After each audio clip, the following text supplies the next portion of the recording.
গোপালগঞ্জে জাতির পিতার পুণ্যভূমিতে আজকে এনসিপির যারা খুনিরা সেখানে হামলা করেছে এবং আমাদের প্রায় 5 থেকে 6 জনকে হত্যা করেছে এবং এই জন্য আমরা প্রতিবাদ জানাচ্ছি যে গোপালগঞ্জ থেকে প্রতিবাদ গড়ে উঠেছে সেই ঢেউ বাংলার 64,000 গ্রামে লাগবে এবং এই যমুনাতে গিয়ে লাগবে। আমরা অবিলম্বে যমুনায় ঘেরাও কর্মসূচি আসবে এবং যমুনার থেকে যতক্ষণ তাদের সর্দার খুনি ইউনূস পদত্যাগ না করবে এবং যাদের নির্দেশে হয়েছে যে আইনশৃঙ্খলা বাহিনী আমাদের ভাইকে খুন করেছে ক্লোজ রেঞ্জ থেকে তাদের বিচার অবশ্যই করতে হবে। আমরা এই দিন নয়, আরও দিন আছে, এই দিন নিয়ে যাবে সেই দিনের কাছে।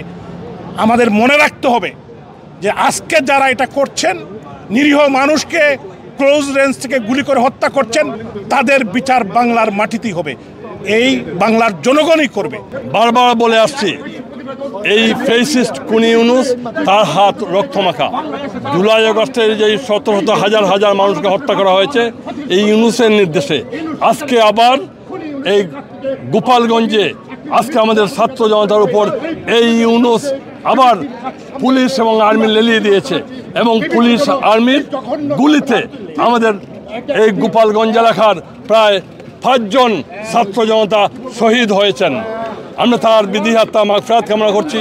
এই সকল হত্যাকাণ্ডের জন্য আমরা বিশ্বাস করি আরও অনেক লোক হতাহত রয়েছেন, হসপিটালে রয়েছেন।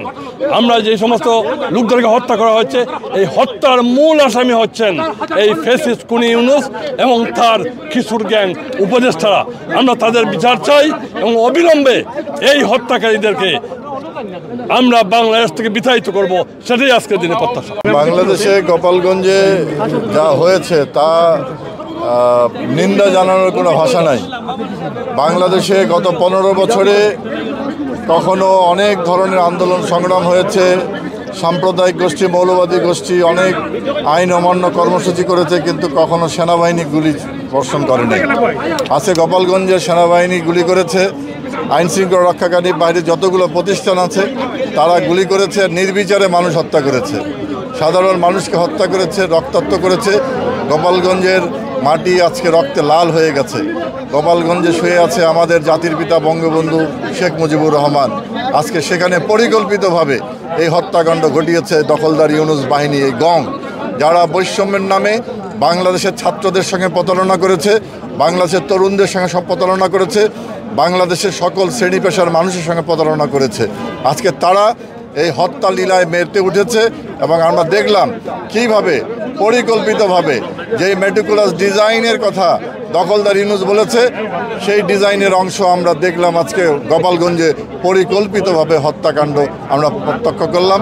এখন পর্যন্ত গোপালগঞ্জে সেখানে নির্বিচারে গুলি চালানো হচ্ছে, মানুষকে হত্যা করা হচ্ছে।